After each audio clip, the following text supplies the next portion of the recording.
Notre voyage au cœur de l'un des plus mythiques corps d'armée de la planète commence ici, à Aubagne, dans le sud de la France. Sandrine se dirige vers une caserne ultra sécurisée. C'est le quartier Vienno, là où est installé le commandement de la Légion étrangère.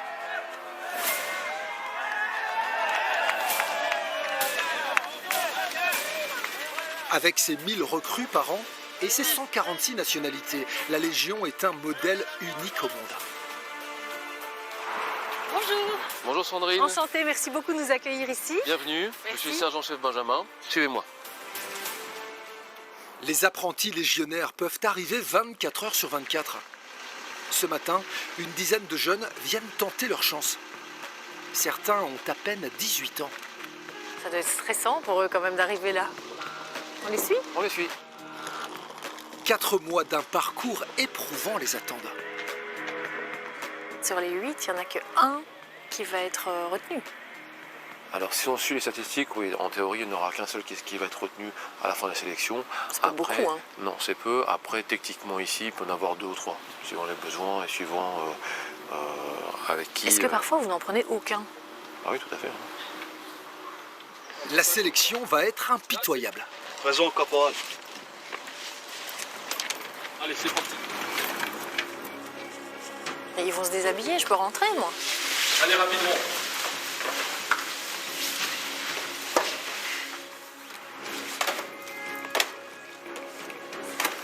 C'est quoi ça? C'est sous-vêtements pour... Je vais pas regarder ça. Même leurs caleçons, ils peuvent pas le garder. Comme ça, tout le monde est logé à la même enseigne.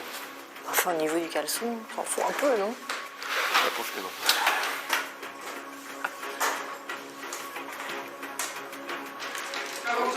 Ah, vous me dites quand c'est fini. Hein. Les coins. Mettez ici devant. C'est pas le dernier slip à la mode. Non, c'est pas d'anacip. Là, c'est purement fonctionnel. Les hommes ont 1 minute pour enfiler leur uniforme. Les plus lents sont tout de suite repérés. Plus fort, repos. Garde à vous. Pas besoin de répéter. Ces jeunes hommes, s'ils sont repris, sont partis pour un premier engagement de 5 ans. Silence, c'est bon? Parmi eux, de nombreux Belges font ce choix de vie radicale qui va les emmener à travers le monde dans des missions à haut risque.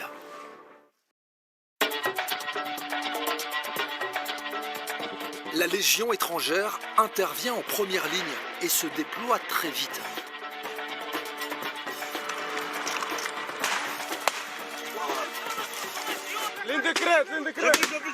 Guerre du Golfe, mission en Afghanistan, opération au Mali. Les légionnaires réputés pour leur qualité de combat et d'assaut sont craints par leurs adversaires. Un 43, faites-moi un état de munitions là, rapidement. En 2 siècles d'existence, la Légion a été de toutes les guerres et de quelques-unes des plus grandes batailles. Sébastopol, Solferino, Dien Bien Phu au Vietnam ou Kolwezi au Congo.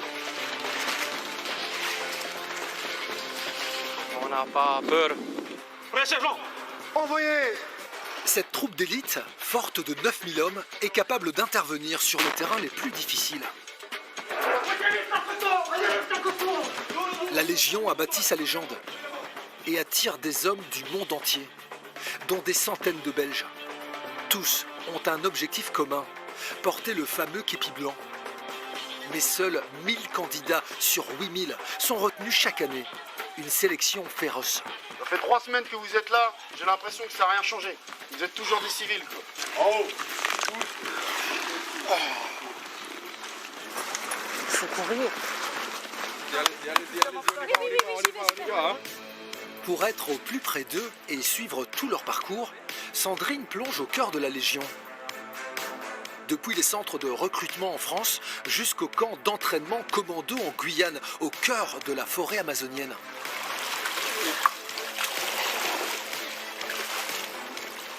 Les épreuves s'enchaînent à un rythme d'enfer. Les corps vont souffrir. Pendant plusieurs mois, nous allons suivre le parcours étonnant de 4 Belges.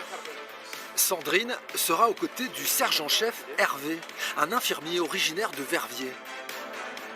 Nous partirons dans la jungle pour des missions de survie pleines de dangers. Essoufflé, soif, et c'est dur. Pas question d'abandonner au premier coup dur, chacun va au bout de ses limites. À 7000 km de la Guyane, au camp de recrutement de Nogent, Eric, qui vient de Hatt, commence son processus de sélection. Il a quitté la Belgique pour se lancer dans une nouvelle vie. Y parviendra-t-il? Sandrine suivra également le parcours de Danny, 25 ans, qui vient de Tournai. Il veut devenir tireur d'élite, mais tout ne se passe pas comme prévu. Je te convoque pour l'histoire qu'il y a eu, l'altercation. Comme tu as réagi comme un gamin, tu vas avoir une sanction de gamin. Va-t-il parvenir à maîtriser ses nerfs et décrocher le précieux sésame? Nous irons aussi en Corse, près de Calvi. Bon, maintenant, direction la rivière. Valentin, un jeune Belge originaire de Nivelles, tout juste légionnaire, s'entraîne dur avant de partir en mission au Mali contre les djihadistes. Métro, boulot, dodo, c'est pas toujours chouette. Allez vite, tout mettre tout sans affaires dessous. Il va mener des missions qui peuvent être fatales. Donc voilà, un Belge qui est tombé sur un groupe djihadiste, il a été tué lors d'une opération. Ces 4 jeunes aventuriers tiendront-ils jusqu'au bout? Immersion avec les Belges, au cœur de la Légion étrangère.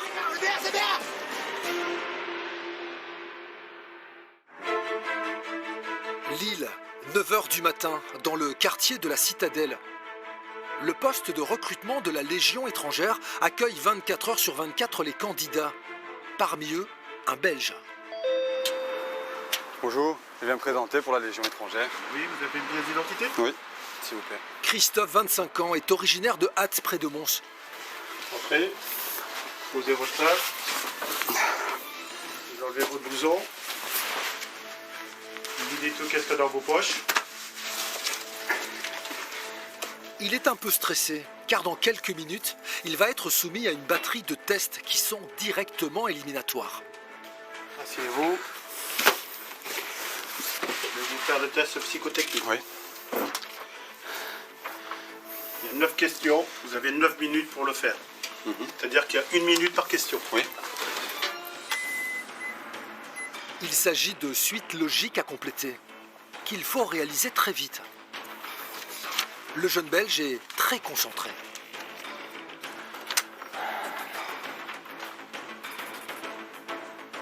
Ici, c'est le test d'entrée. Ensuite, s'il continue, il va aller à Paris une semaine. Il va avoir des tests psychotechniques, des tests physiques, une visite médicale. Hein, si c'est bon, ensuite, eux, pour l'accompagner à Aubagne. C'est moi qui vais aller vérifier là-bas.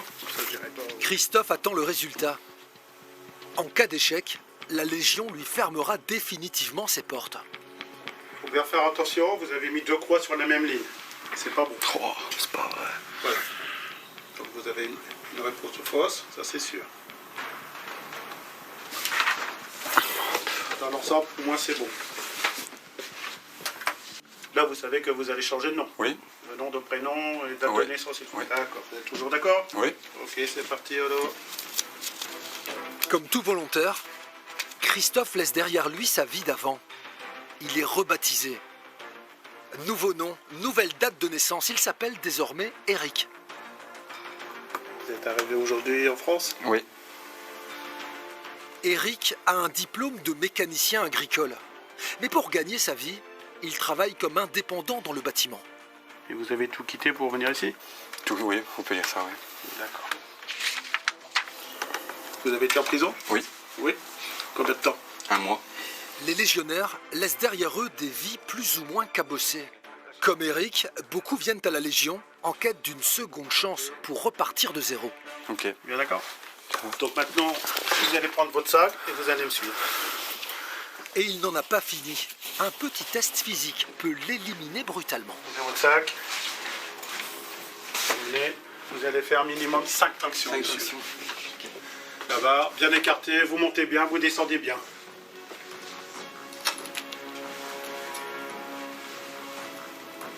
Continuez. 6e, voire 7e. C'est bon.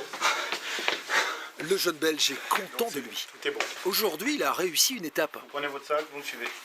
Mais ce n'est rien par rapport à ce qui l'attend dans la suite de son parcours. Il l'ignore, mais il va en baver pendant 4 mois. Eric vient de gagner son billet pour Paris. Direction le fort de Nogent. Je fais déjà partie d'une famille militaire. Mon petit frère est militaire, c'est pareil, un militaire.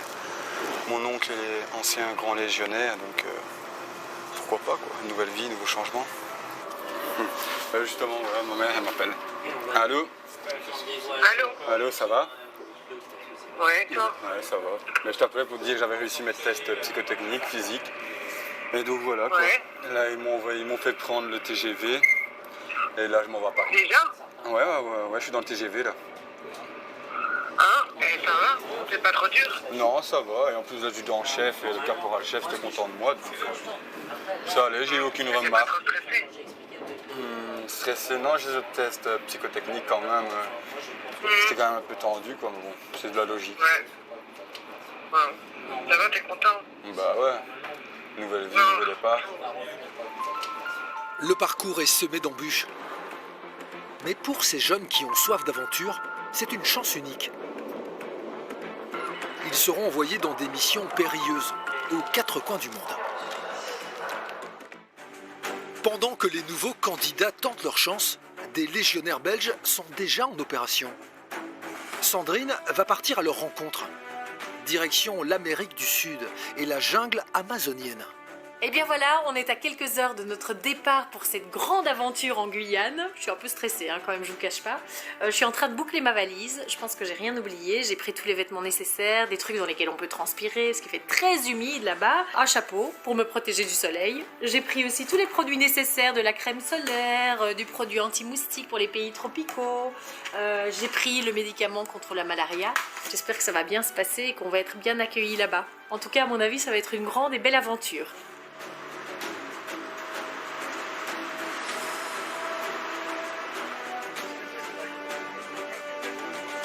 Bon, ça y est, on va décoller. C'est parti pour 9h10 de vol. Moi qui ai très peur de l'avion, c'est horrible. Alors je suis contente parce que j'ai rencontré un super chouette mec qui est de Cayenne, c'est ça hein. Et visiblement là où on va, c'est vraiment la jungle. Ben, il faut avoir des bons guides. Bon, et a priori, il y aura beaucoup de militaires pour s'occuper de moi et me protéger, donc ça va aller. Ça va aller.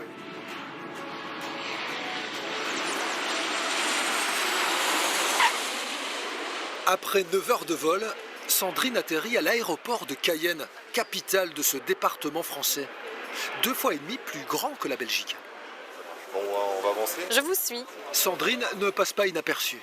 Excusez-moi. Bonjour, Vous êtes qui? Alors, on est une équipe de télé belge et on fait une émission sur la Légion étrangère.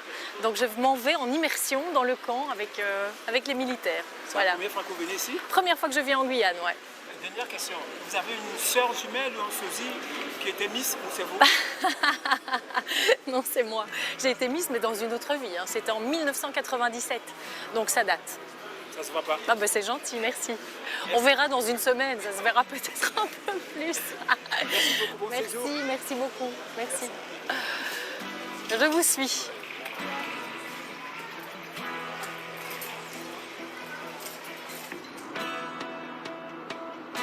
Le dépaysement est total. Sandrine appréhende un peu son arrivée dans la jungle. Après 20 minutes, nous quittons la route principale pour emprunter des petits chemins de terre. Nous nous dirigeons vers un camp en pleine forêt amazonienne. Le décor est somptueux. La nature luxuriante fait oublier à Sandrine les 7000 km de voyage. Derrière cette montagne se cache le centre d'entraînement de la Légion étrangère en forêt équatoriale, le Sefeu. Pendant plusieurs semaines, Sandrine va accompagner les hommes du 3e régiment étranger d'infanterie dans leur mission. L'une des plus délicates consiste à survivre en pleine jungle. C'est un véritable chemin de croix. Merci.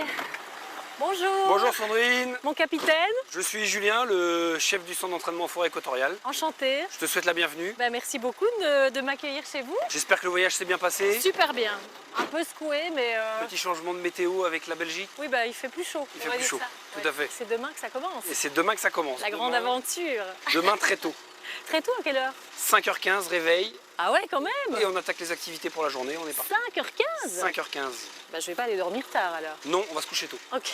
Bon, je vous suis.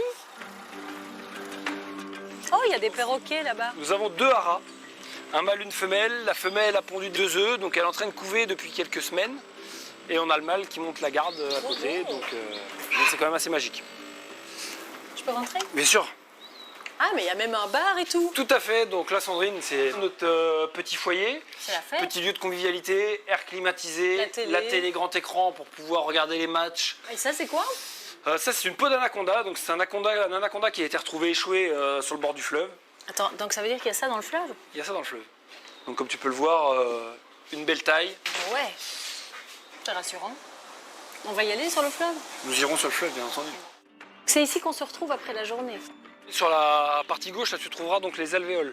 Les alvéoles, concrètement, c'est les chambres de passage de nos stagiaires. Les stagiaires, les alvéoles, ils les voient au début du stage, à la fin du stage, ils déposent leur sac. Le reste, ça se passe dans la forêt. C'est pour ça qu'ils viennent, pour faire des stages en forêt. Mais donc ils dorment dans la jungle? Donc ils dorment dans la jungle, toutes les nuits, en hamac. Et combien de temps? Ce que tu vas découvrir également. Ouais, peut-être. Donc c'est variable, les stages vont de 2 jours et demi jusqu'à 8 semaines. 8 semaines dans la jungle? 8 semaines dans la jungle avec des phases de break. Durant ces phases de break, justement, ils dorment là-dedans. Mais ils dorment pas à plusieurs? Ils dorment par 4, 6, en fonction du volume de stagiaires, mais en général, c'est 4 ou 6 par alvéole.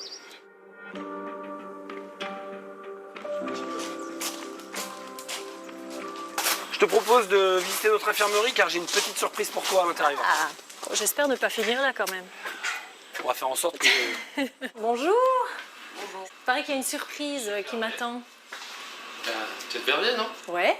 Moi aussi. C'est pas vrai? Eh oui. Ah, le Belge de la Légion, on l'a trouvé, génial. Exact. Ah, de Verviers en plus, comme moi. Exactement. Bon, génial. Et donc toi, tu es le médecin? Infirmier. Infirmier ici à Regina. Et ça fait combien de temps que tu es dans la Légion? La Légion, ça fait 13 ans. Waouh.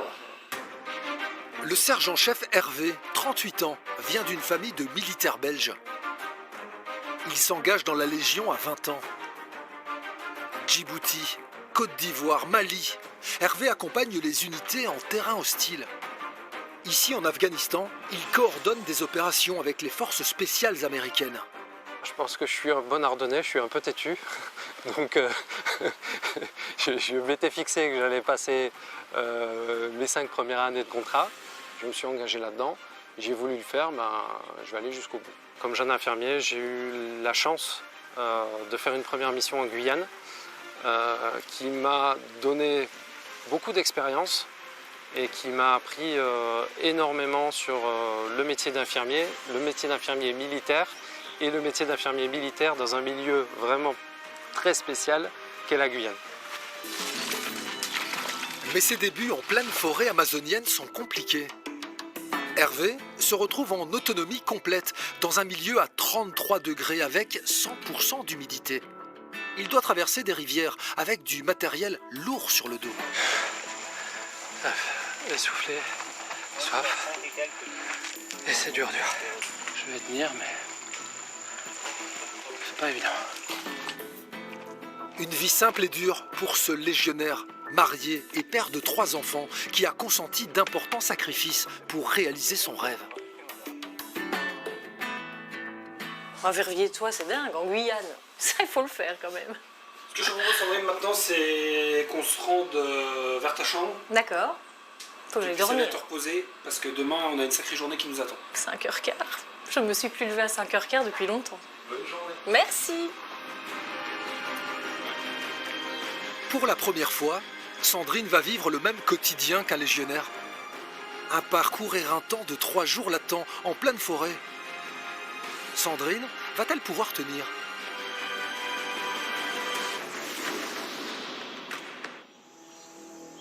Il est 5h15 du matin au centre d'entraînement de la Légion en Guyane.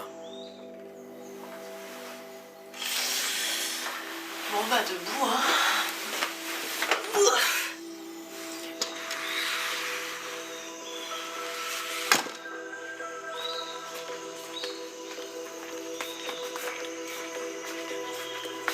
Bonjour. Les légionnaires doivent partager les salles de bain. Pas de régime de faveur pour Sandrine.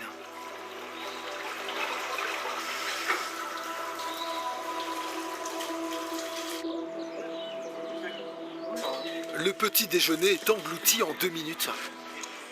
Je vais me le mettre en intraveineuse, je crois.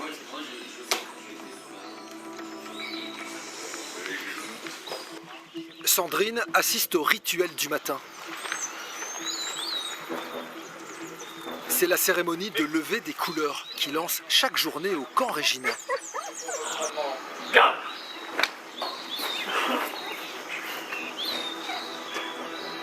Ça, un commandement au repos.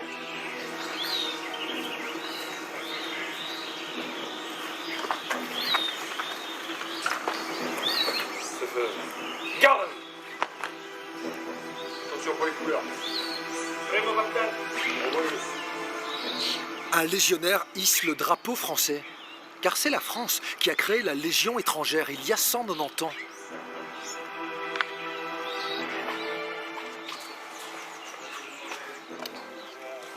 C'est surprenant, hein. Quelle discipline. Mon capitaine. C'est... Ouais, mais... Dès le matin, hein. Dès le matin, il faut donner le tempo.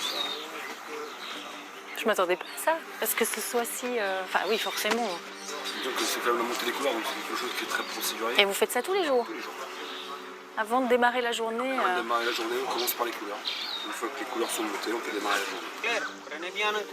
La cérémonie à peine terminée, Hervé, l'infirmier de Verviers, prépare tous les kits de secours.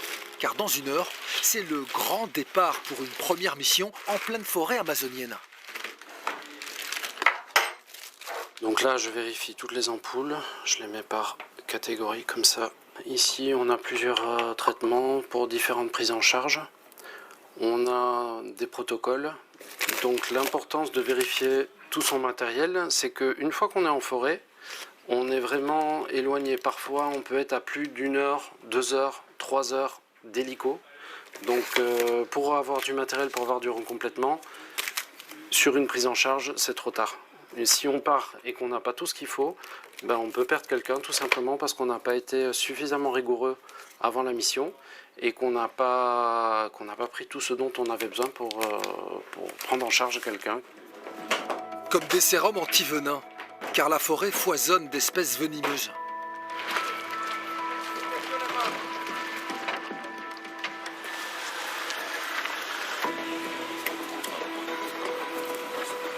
Ah oui, ok, d'accord. Ouais. Première étape de la journée, remonter le fleuve sur des dizaines de kilomètres avec de longues pirogues. Direction la forêt équatoriale, loin de toute civilisation, où un parcours du combattant très spécial les attend. Oh putain, je glisse. Vous partez. Vous faites du tout, le boulet vénère. Je sais pas.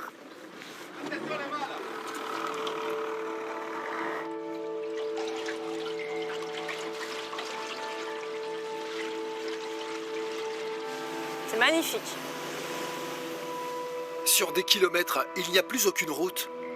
Seules les rivières permettent de circuler au cœur de cette forêt très épaisse. Je me demande où on va arriver quand même. Oh, ils rigolent pas derrière. Hein. Ils sont hyper sérieux les mecs quoi.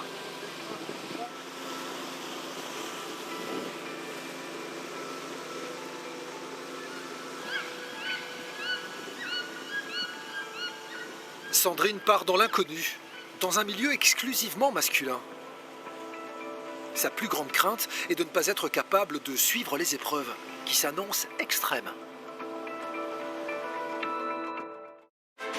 À 7000 km de la Guyane, près de Paris, c'est le fort de Nogent-sur-Marne qui a...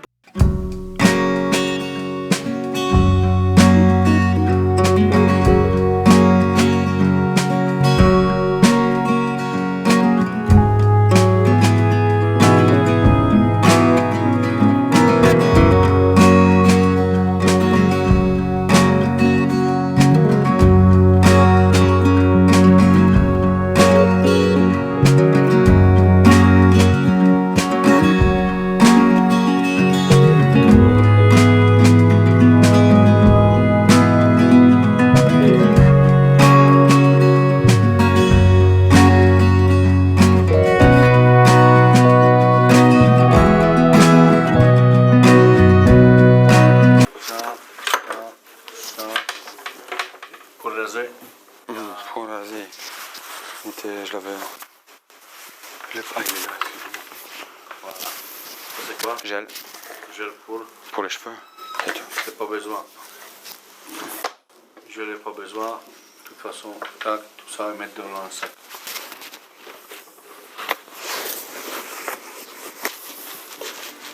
Eric se dirige vers sa chambre. Un espace de 25 mètres carrés avec 16 couchettes qu'il devra partager avec les autres aspirants. Tu installes en haut ou en bas? En bas. En bas, ok, tu veux installer. Change le tenue. Ouais. Tenue comme ça, arrange-le bien. Lave le visage, tout ça. Ouais. Et je te viens chercher dans 5 minutes. Ok, ça va. Merci. Chaque jour, des dizaines de candidats, sacs de sport sur le dos, franchissent la grille du centre de recrutement. Ils viennent du monde entier, avec l'espoir de revêtir l'uniforme de légionnaire, comme Silvio, 22 ans, qui vient du Brésil. J'ai toujours rêvé d'être soldat, et dans mon pays, je ne pouvais pas. Parce que quand j'étais à l'école, j'étais obligé de signer le papier pour ne pas aller à l'armée là-bas. Du coup, je suis venu ici pour devenir soldat de la Légion. Le premier test éliminatoire, ce sont les tractions. C'est tendu. Chaque candidat doit monter à la force des bras, jusqu'au menton, au moins 5 fois. Ah, c'est good. Ça, c'est bon comme ça. Maintenant, il n'est pas bon. Ça, non, good. Et traction, c'est au début, c'est minimum 5 tractions pour rester là, pour continuer des prochaines étapes d'engagement à la Légion étrangère. Le premier s'élance. 1, bravo.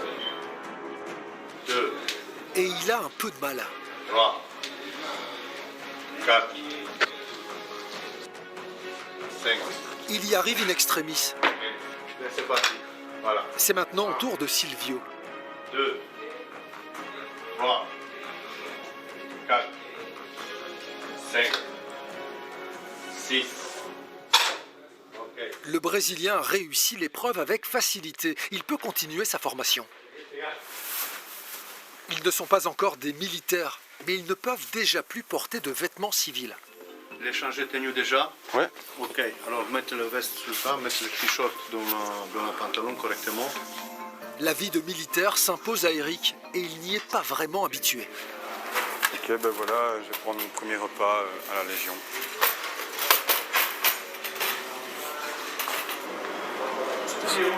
Merci.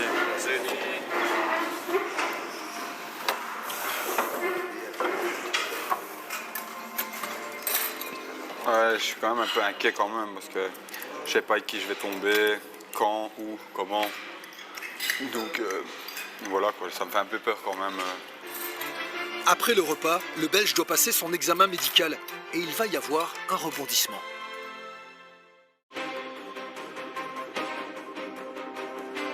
Pendant que certains candidats multiplient les tests physiques, d'autres font le pied de grue dans les couloirs. Chacun doit passer un examen médical poussé qui va les déclarer aptes ou inaptes au service. C'est au tour de Silvio, le Brésilien. Je vais te mesurer. Passe par ici, s'il te plaît. Pieds joints. Recule-toi au maximum. Test à l'effort, examen du cœur, des yeux et des oreilles. Tout est minutieusement contrôlé. Dur Alex, c'est de l'ex. La loi est dure, mais on les protège et on se protège. C'est-à-dire le fait de ne pas prendre des gens qui ne sont pas aptes, ça protège les candidats, puisqu'ils ne vont pas arriver à suivre le rythme et ils peuvent se blesser. Donc ça les protège eux, puis ça protège l'institution. Ça ne sert à rien de recruter des gens dont on sait pertinemment qu'ils ne vont pas répondre aux contraintes. Silvio est soulagé. Du haut de ses 20 ans, il est en pleine forme physique. L'aventure continue pour le Brésilien. Dans les couloirs, Eric n'est pas rassuré. Et là, j'attends pour me passer le test médical, mais je ne sais pas du tout ce qui m'attend à l'intérieur.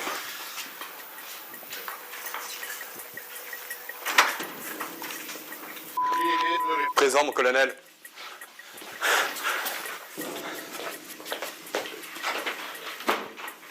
Voilà, on va commencer la visite. Si vous voulez bien nous laisser quelques instants. Nous sommes priés de quitter la pièce, car le médecin-chef a des doutes. Au bout de 15 minutes, le verdict tombe. Ok, donc à la synthèse de votre visite médicale, pour le moment vous n'êtes pas apte, définitivement. Il faut faire quelques examens complémentaires que vous allez faire à l'hôpital Bégin à proximité d'ici. À l'issue de ces examens complémentaires, vous reviendrez au fort, vous nous reverrez et on statuera définitivement quant à votre aptitude à rentrer dans la Légion. Ouais, ça va prendre combien de temps, mon colonel? 24-48 heures grand maximum. Ok, ça va. Merci. Oui, dispose. Merci, colonel. Eric est sous le choc. Il ne s'attendait pas à une telle décision. Qu'est-ce qu'il vous a dit, le médecin? Pour l'instant, je suis pas apte dû à mon oreille gauche. Il remet tout en cause. Ce souci à l'oreille lui rappelle que le parcours pour rentrer à la Légion ne fait que commencer. En Belgique, j'ai une société qui tourne, j'ai tout qui tourne, j'ai de l'argent, donc je suis dégoûté. Je sais pas même pas pourquoi au final je suis venu ici au final. Dans la cour principale, les tests physiques battent leur plein. Le plus redouté est le test de léger. En apparence, ça a l'air facile. Il faut courir des allers-retours entre deux lignes espacées de 20 mètres, jusqu'à l'épuisement. Il faut accélérer en fonction du bip que vous allez entendre. Donc au fur et à mesure qu'on avance, le bip va être plus serré. Donc il va falloir accélérer. Faites le maximum, c'est votre note de sélection. 3, 2, 1, c'est parti. Début du test. Ceux qui courent trop vite au début n'iront pas loin.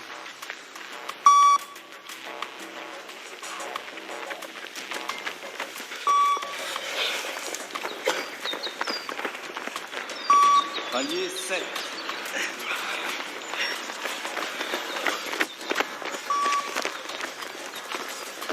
Silvio le Brésilien s'arrête brusquement.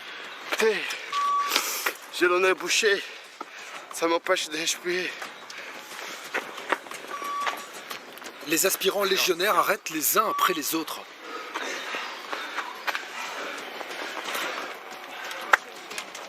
Les plus mauvais ne le savent pas, mais ils seront éliminés avec cet exercice. Au bout de 3 jours au fort de Nogent, Eric est déprimé. Il est déjà mis à l'écart. Il doit passer des examens de santé approfondis qu'il va finalement faire en Belgique. Pourquoi vous refaites le sac là-dessus? Parce que je dois repasser des tests médicaux en Belgique pour les oreilles. On verra si je reviens ou pas. Il devient refoulé dans le langage de la Légion.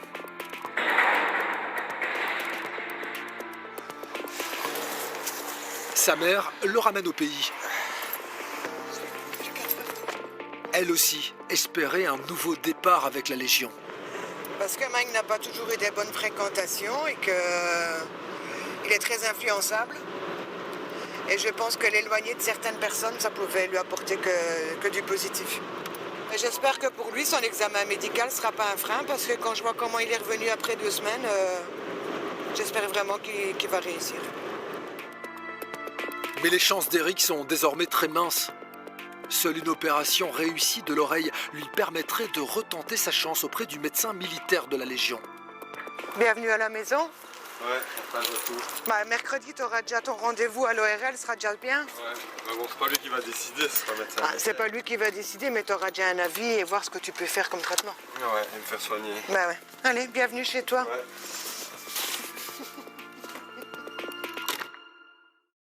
Retour à Aubagne, au quartier Vienno, siège du commandement de la Légion étrangère. Là aussi, les tests physiques écartent les moins endurants.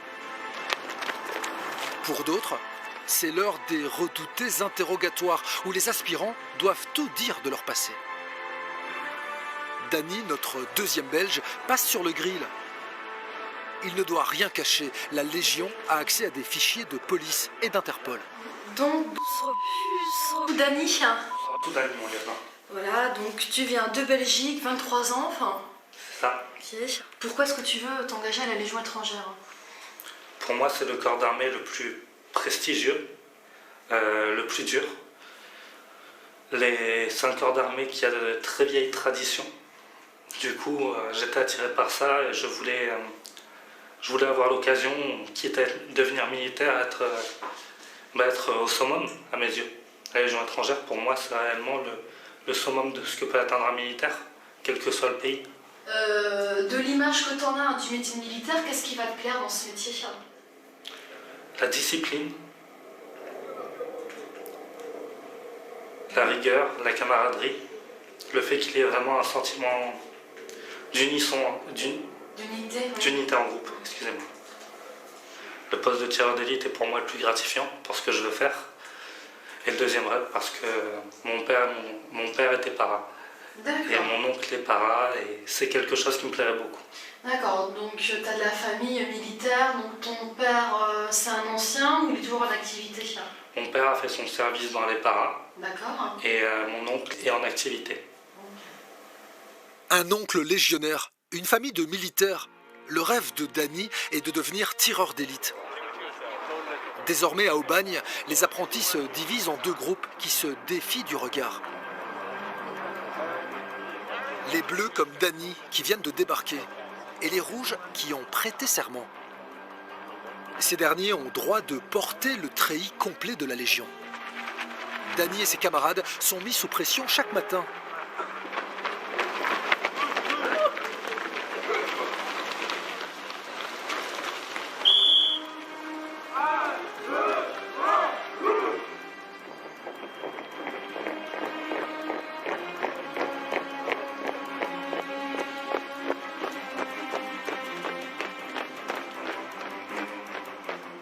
Les bleus sont testés en permanence. On leur confie des tâches ingrates. Nettoyer des grilles à la main. Ramasser des feuilles mortes une à une au milieu de milliers de galets. La Légion veut savoir comment ils réagissent à l'autorité.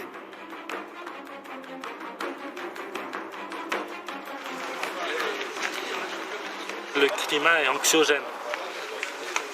La première réunion à 5h45. C'est pour voir qui veut partir. C'est pour voir qui veut partir, pour nous laisser un peu au garde à vous dans le froid aussi, histoire de nous faire cogiter. Et juste après, il y a le caporal-chef qui arrive qui fait « Bon, qui veut rentrer à la maison? Vous en avez marre? Vous rentrez à la maison aujourd'hui. Allez, papa, maman, maison, copine, PlayStation, civil. » Et ça arrive que de temps en temps, il y a un gars qui dise oui. Il lève la main et moi civil, ok. Je me sens un peu agité, un peu confus, j'ai un peu peur pour tout vous dire. Je ne sais pas si je vais être accepté ou si je vais devoir rentrer à la maison. Les bleus sont réunis dans la cour. Après 10 jours de test, c'est le grand moment. Pour la commission, commission du 4 avril 2019, assemblée pour proclamation des résultats, à vos ordres, mon lieutenant. Le lieutenant va annoncer ceux qui seront sélectionnés. La semaine prochaine, vous allez découvrir une nouvelle étape de la formation des légionnaires. Ils passent sur le terrain. Avec armes et explosifs, Dany rejoindra-t-il les refoulés? Tendu. A attendu une décision. Certains poursuivront l'aventure. Pour les autres, ce sera le retour à la maison. En Guyane, Sandrine accompagnera les légionnaires aguerris en pleine jungle. Elle va devoir survivre en milieu hostile.